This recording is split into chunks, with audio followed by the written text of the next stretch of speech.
Good afternoon, Senator Sampson. Good afternoon, Madam President. I rise in opposition to the bill before us, but I want to start by saying that I'm certainly not an advocate for cigarette smoking. For me, this issue has virtually nothing to do with smoking at all. Much like the gun control bills that find their way to this chamber periodically, I feel that this bill in some ways is a triumph of emotion over reason. And in some ways, it symbolizes everything that is wrong with our state government. Our job, as I repeat often in this chamber, is to make good public policy. It should be consistent, and it should be based on reason and not just feelings.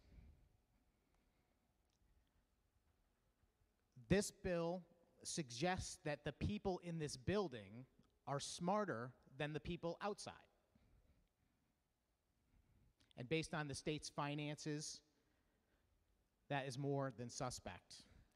It also presumes that we have the position of deciding for others.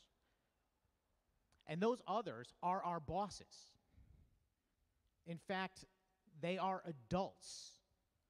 I heard the word children mentioned several times by the other speakers, but this bill has nothing to do with children. It has to do with adults.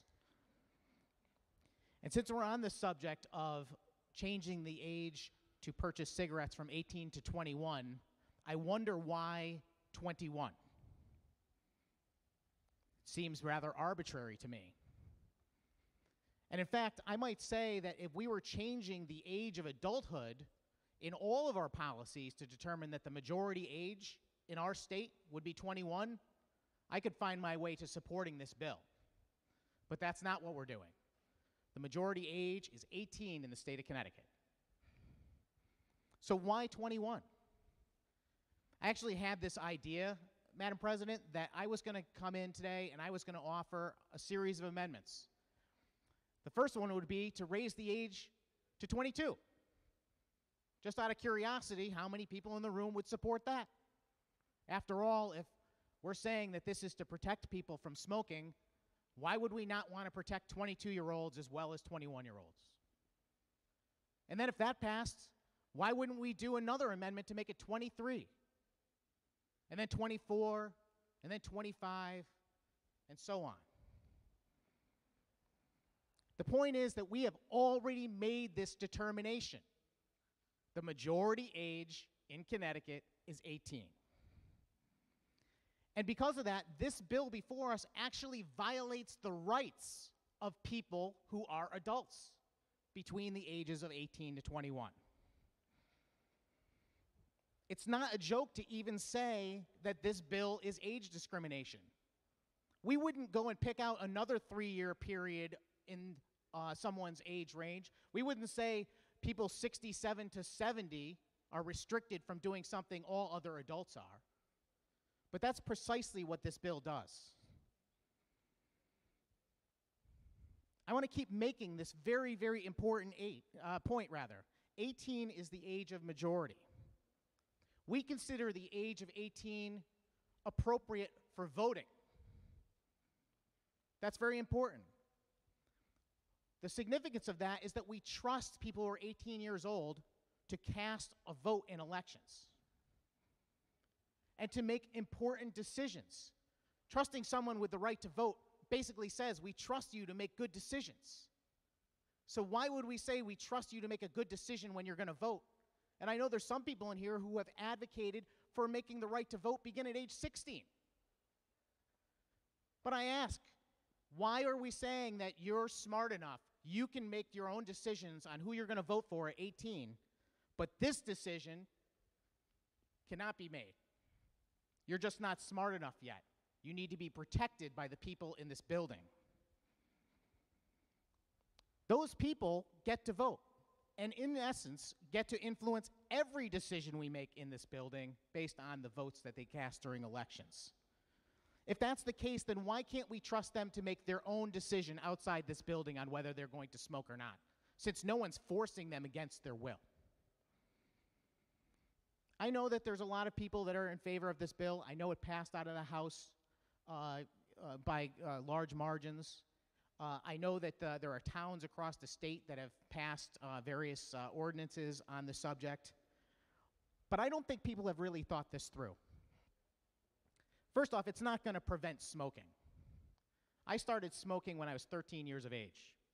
I don't even know what the lawful age to purchase cigarettes was at the time. It might have been 18. It might even have been 16. I don't know if it ever was. But it certainly didn't stop me from getting cigarettes. I had complete and utter access to cigarettes, and I'm quite certain that no matter what we change the age to, that will not change. I want to also point out that I agree. Minors should be restricted from purchasing cigarettes. But the term is minors. I don't want to blur what we consider to be an adult and a minor in the policies we pass in this legislature. It is dangerous to do so and arbitrary. So I started smoking at 13, and it was certainly a bad decision. But it goes to show that even if the age was 18 at the time, it didn't stop me. And if we change the age to 21, I don't think it's going to make any difference. And I've heard people say over and over again that the reason why we're raising it all the way to 21 is because we want the 15-year-olds to stop. If that's how we have resorted to making policy, it's just madness. Maybe it is the extreme hypocrisy of this legislation that bothers me the most. This bill supposes that smoking is such an extreme health risk that we need to restrict the sale of cigarettes. I don't even know that I would disagree with that.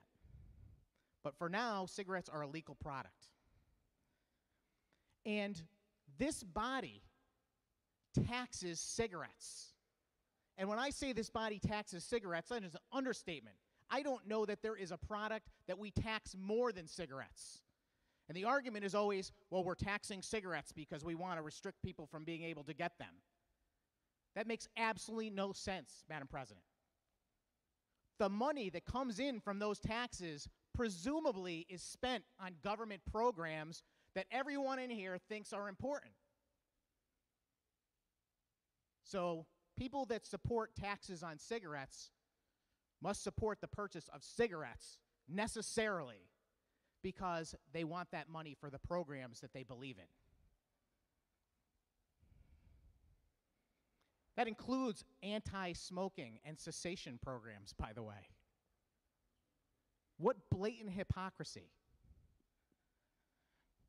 There are plenty of other health risks in our society. Bad foods. What about driving? People may die from ailments resulting from smoking, but many, many more people die in automobile accidents. And we provide driver's licenses to people who are as young as age 16. But I guess the ultimate question is, why carry on this hypocrisy? If everyone in this room is so passionate and so caring for the youth in our state that they don't want people to smoke, then why is there not a bill before us to ban smoking? Why not? I don't see that bill. I see, well, we care about 18 to 21-year-olds, but 22-year-olds can fend for themselves. And what about marijuana? Are we serious? Really? This body is poised to pass laws legalizing marijuana in our state at the same time. And I've seen it on the same day in the same committee, the discussion. Legalize marijuana, raise the age for cigarettes to 21. I don't even have to get into it. Anyone listening understands the hypocrisy. Madam President, what is our job here? We are the representatives of our constituents. We should never forget that. They elect us and give us the trust to represent their interests. And presumably, adults over 18 who have the right to vote are able to make decisions for themselves.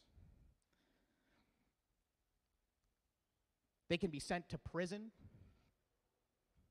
They can get a tattoo. People far younger than 21 can have an abortion. That's ironic. I hear all the time, my body, my choice. I don't disagree. But in this case, somebody who's 21 years old, who is of majority age, an adult in our state, they're not getting that choice in this case. We are deciding for them. And maybe most importantly, Madam President, they have the right to serve in our military and potentially die for our country. I printed out something off the internet just before we started today, and it is from the United States Selective Service System. It is the law in our country that men, interestingly enough, must register with Selective Service within 30 days of their 18th birthday.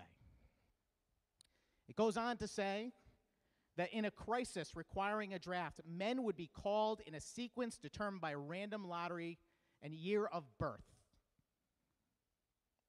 And they could be inducted into service in our armed forces and potentially serve on a battlefield somewhere and die for this country. I don't know if there is a greater measure of adulthood than that. If this bill passes, Madam President, it will send several messages to our constituents.